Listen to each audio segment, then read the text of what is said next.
Welcome back, you guys. This is Riley here with Learn With Me, and this tutorial here is a tutorial on kombucha. I've made two other videos, but I thought I'd go ahead and make a third one just to kind of show you just how I'm dealing with my second fermentation process. So let's get to it. My goal with this video is only to hope that I cover as much information on the topic as possible. That being said, if you guys feel that I'm leaving out any information, or if you want me to cover any specific topics or any specific parts of this process, please let me know.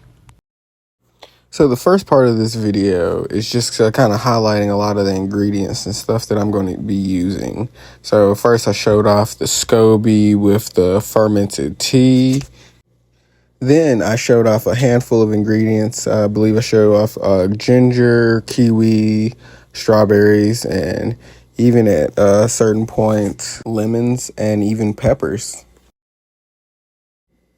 And before you guys even say it, I know peppers seem like something that would taste disgusting, but it's interesting how utilizing kombucha just brings out this, I want to say natural taste. And here's the fermented black tea in question that I got from my SCOBY hotel. But yeah, that's the thing about kombucha, is that it tends to bring out the inner flavors of whatever it's pulling out.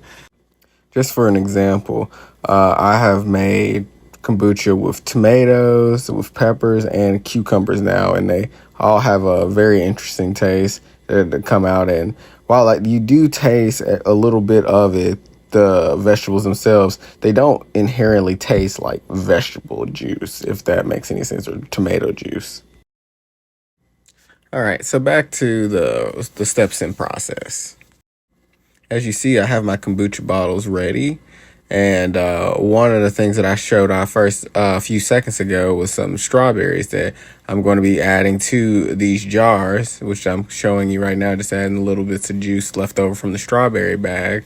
And the reason the strawberries were a bit more wet than usual is from the fact that I took them out of my freezer and defrosted them before I decided to make kombucha with them.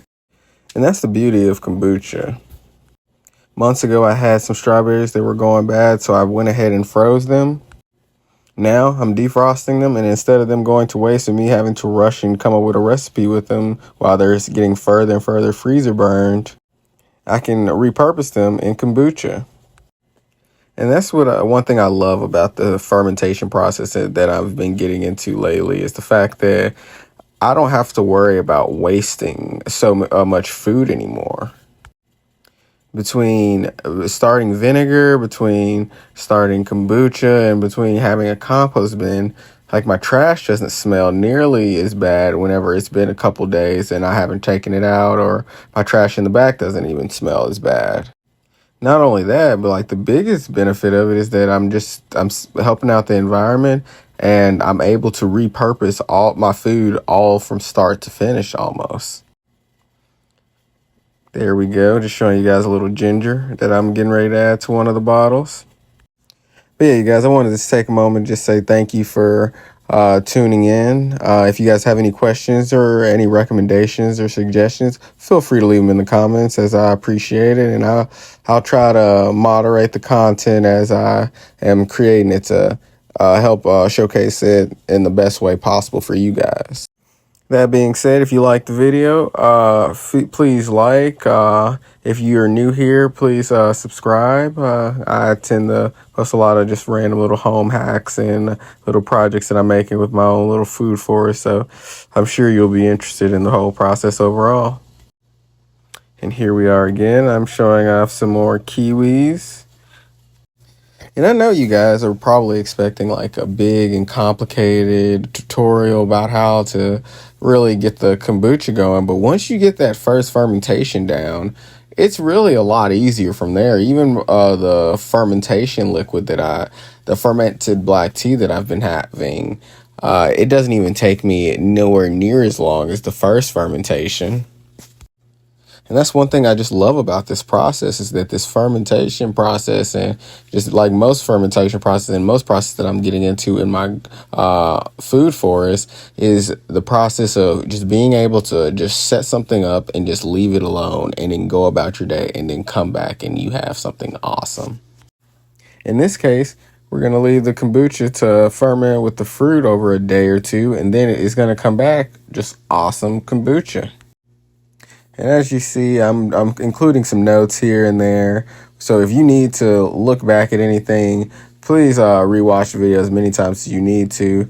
I know this is a bit of a kind of like a free way of kind of showing you guys this process, but I just want to let you guys know that like it's really not much to it. While it does seem intimidating, like it really does not involve as much as you would think. Once you get the first fermentation down, all you're really doing is just finding fruits and vegetables that are in season or that you have left over in your fridge or freezer, and putting them in jars and and make sure you're getting quality glass that's meant for fermentation. You're putting that fruit or the vegetables in the glass and pouring the fermented black tea over it and just letting it just kind of process those fruits or vegetables. And once those fruits and vegetables are processed, it generally just takes like a day or two for me, especially in the winter with the heat. The heat really helps speed up the fermentation process. And I know what you're thinking, Riley, you're talking about in the winter with the heat. Yes, I do mean the heat in the winter, and that's because my heating inside my house, one of my vents is actually near the top of my fridge, and that's where I leave a lot of my bottles. So instead of it taking like 3 to 4 days for my fermentations to process in that regard, it really just takes like a day or two. And if I do push it and let it go 3 or 4 days, or even go a full week, it'll come out a bit more vinegar than I would like it to. Like I said, you guys, that's really all there is to it. You really just have to just focus a lot on that first fermentation process. I know I just motioned how tired I was, but the hardest part about this process is really just figuring out what flavor combinations you want to make. So really try to have fun with this part of the process. The ideal goal long term for this process for me would be to harvest fruit in my garden, and just as the year goes on, different fruits and vegetables, just you turn it into kombucha and just have my own seasonal like flavors that I could just look forward to each year.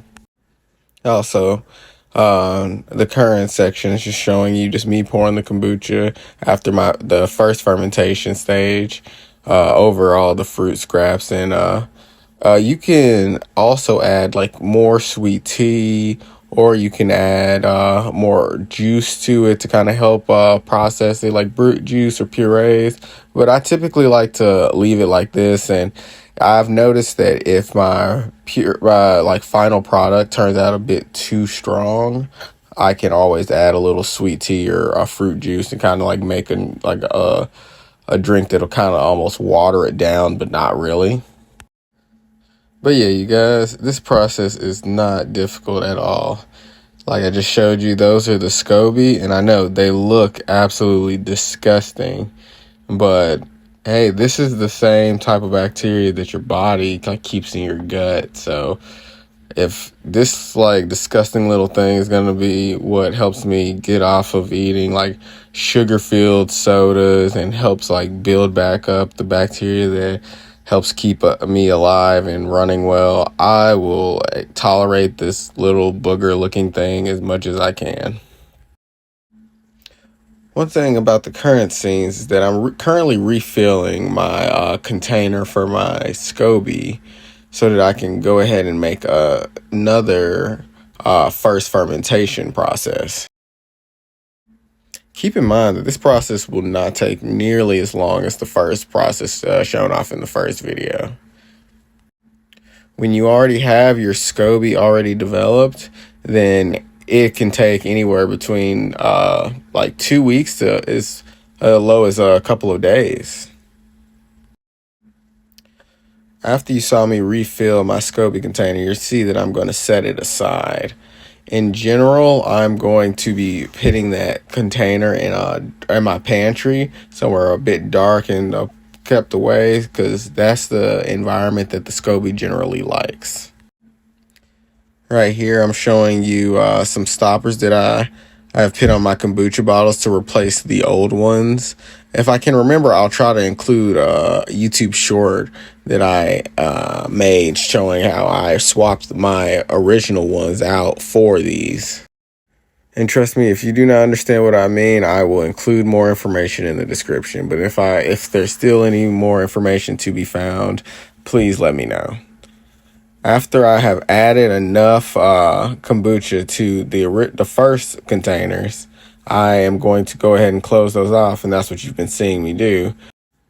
As you can see, I have a small problem with the other bottles, is that they are not completely filled. So a way that I'm going to get around that is that I'm going to take some liquid from another SCOBY that I had been working on for the last month.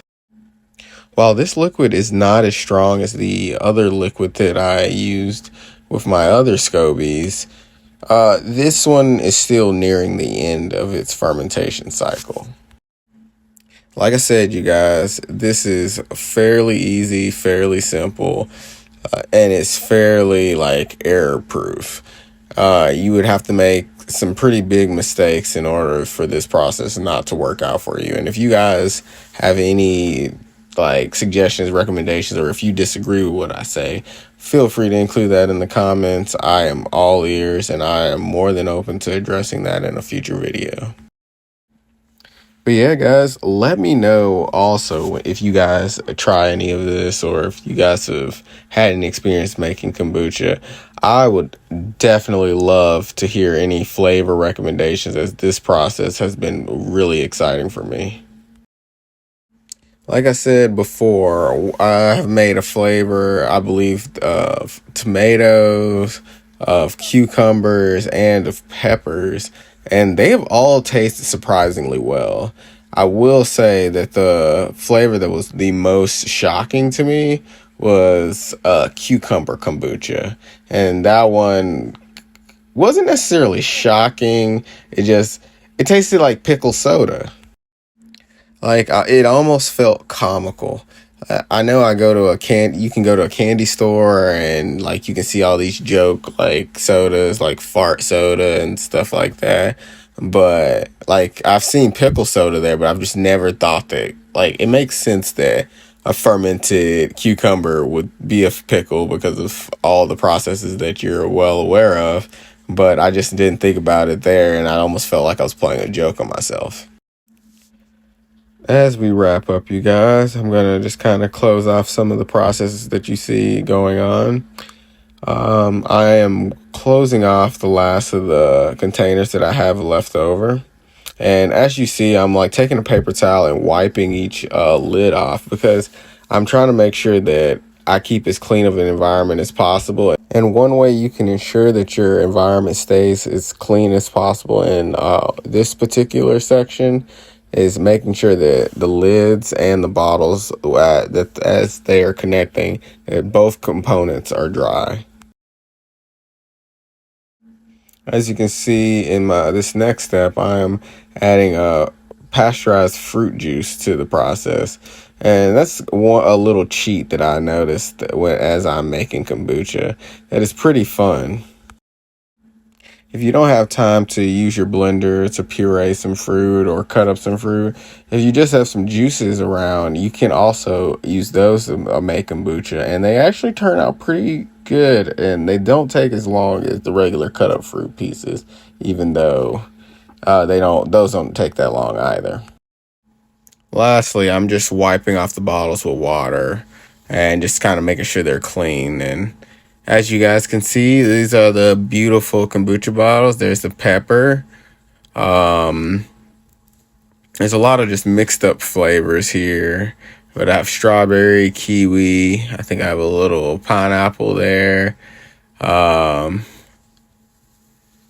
Just They have some peppers. I think there's cucumbers and kiwis. Let's see, that's kiwi, that's pepper. It's truly an awesome process, you guys. That's strawberry, that one in the center and on the right. But yeah, you guys, this is gonna be a wrap for this video. Let me know if you have any comments, recommendation, or suggestions. See you later.